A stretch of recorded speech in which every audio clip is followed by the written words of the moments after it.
Hey, what's up, Nerd Fam? This is your boy Gashawn, and I want to welcome you to Enter the Nerd. Okay, so today we're talking about Ballerina, the film that takes place within the John Wick universe. We're gonna do a little discussion about, a review, I guess, but also about the reception of this movie, the things that are being said, and what does this mean for female-led movies that are specifically for action. Let's get into that. Now, this movie does what it's supposed to do well. Has great action scenes because of the universe that it's in and who's choreographing this, 8711, right?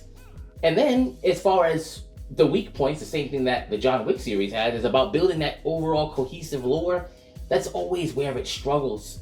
And both films struggle the same place. But as far as what it's supposed to be, an action film with well choreographed scenes, they have that. And if that's what you're looking for, which a lot of us are, you should be happy. However, this film is struggling in the box office.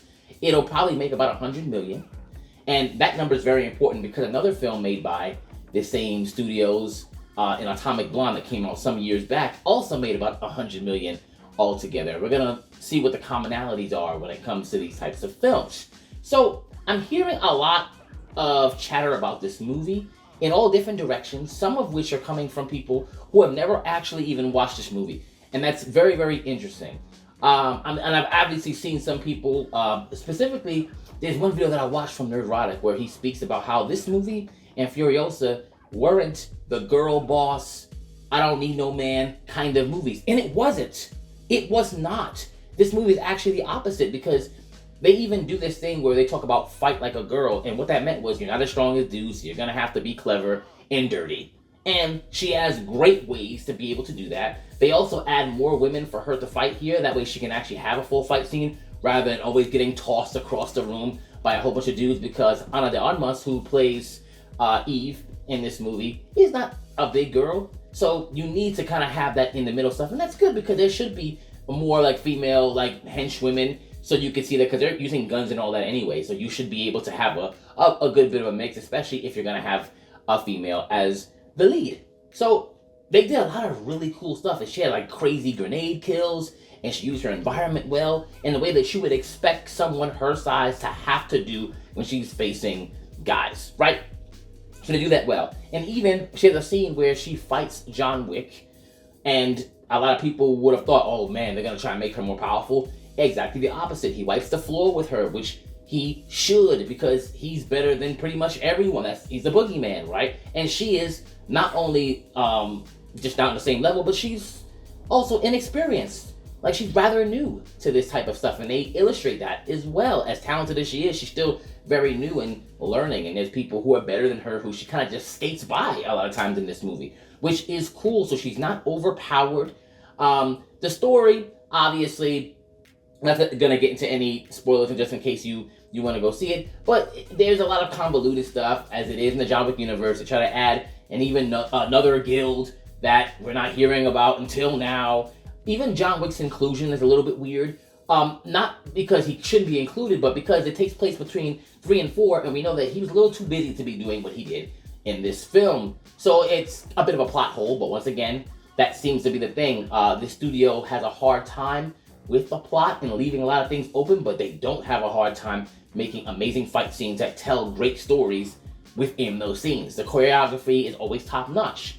So let's get to the rhetoric around this film. Some people, going back to when I brought up earlier about the whole girl boss thing, there were people who just saw this film as far as the title. They saw the lead actress and they went, you know what? This has to be another one of these films where there's going to be a lot of identity politics and stuff. And they didn't watch it. And we can see that because there are literally people who are going online, and I've seen some of these videos, and it's like they didn't watch this at all. There's no way you could watch this movie and come down to this type of conclusion, especially based off of what I just told you and how they treated this character. And even in Nerdrotic's video, he speaks about how a lot of, there's been so many films like this, like the identity politics and the heavy feminist tropes, and making all the men weak and then the women strong, that people just kind of sign off on female leads and go, I don't want to see it. But there's a really big issue with that way of thinking. It's just simply not objective, right? If something looks bad, right? You look at it, look at the trailer, you're like, I'm not really that interested in it, I don't know. Then you watch it, and either it confirms what you thought, or it's better than what you thought it was. That's objectivity. But if you're just gonna go, well, all these other things that just had women in the leads, or whatever, choose whatever it is, and you're like, I'm just gonna use it to say that I know that this is gonna be bad. How objective is that? Let me just give you an example of even something that I've had to do. When it comes to the MCU, a lot of, or just superhero films in general, they've been letting me down a lot because they do stupid stuff on the characters. Sometimes they do a little bit too much identity politics, and sometimes they're just not good stories. They don't pay attention to the plots. But that does not stop me from looking at each release they have with open eyes and going, you know what? This may not be the best film, or you know what? This actually looks a little bit better. Then going to see it and then developing an opinion based on that. If that makes sense, right? Because I want to make sure that I'm giving everything a fair shake. And if it's bad, it's bad. But if it's not bad, I give it there. Now, the issue is, on the extremes of each ideology, you have people who go, people just don't want to watch things that have women, or let's just say even minorities as leads. But then you have the other people who literally are assuming that every single time that a woman is in a lead or a minority, that it's only going to be about that. And those are two ends of a spectrum that are really bad. And they're not objective, because most people are in the middle. They just want to see a good movie. They just want to see something that has cool action or a good story, or somebody who's attractive, whatever it is. But they don't care about what those two groups are usually talking about in extreme. So I think objectivity has to enter the chat again, right? But there's also something else I was wondering.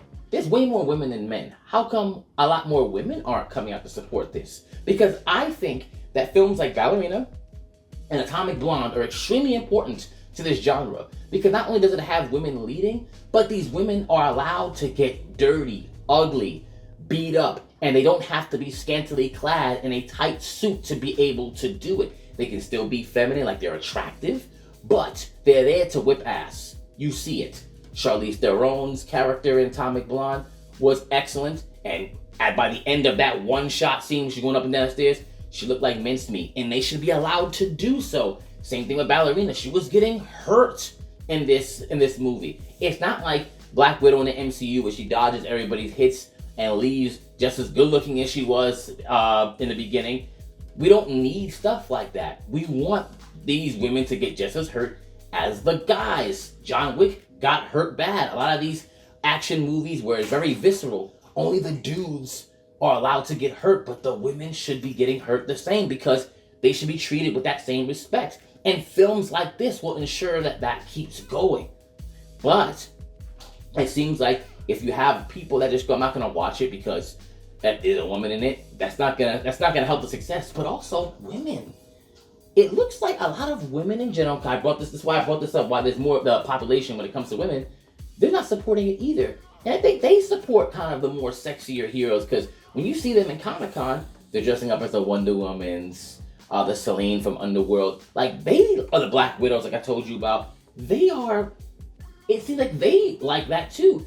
And they're not as interested in seeing a Charlize or a Ana de Armas in this. And mind you, why not cosplay as them? Those are badass characters that were literally doing some really cool things in these films.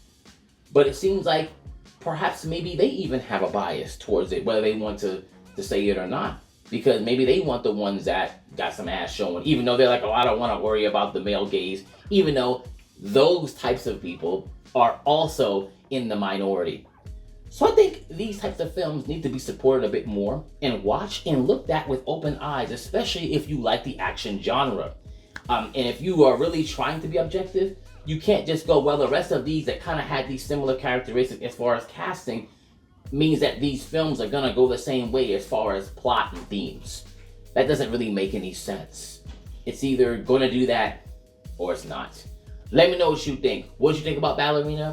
Hell, what did you think about Atomic Blonde? And even Furiosa and movies like that. What are your overall thoughts of these types of films, and just talk in general? Enter the Nerd.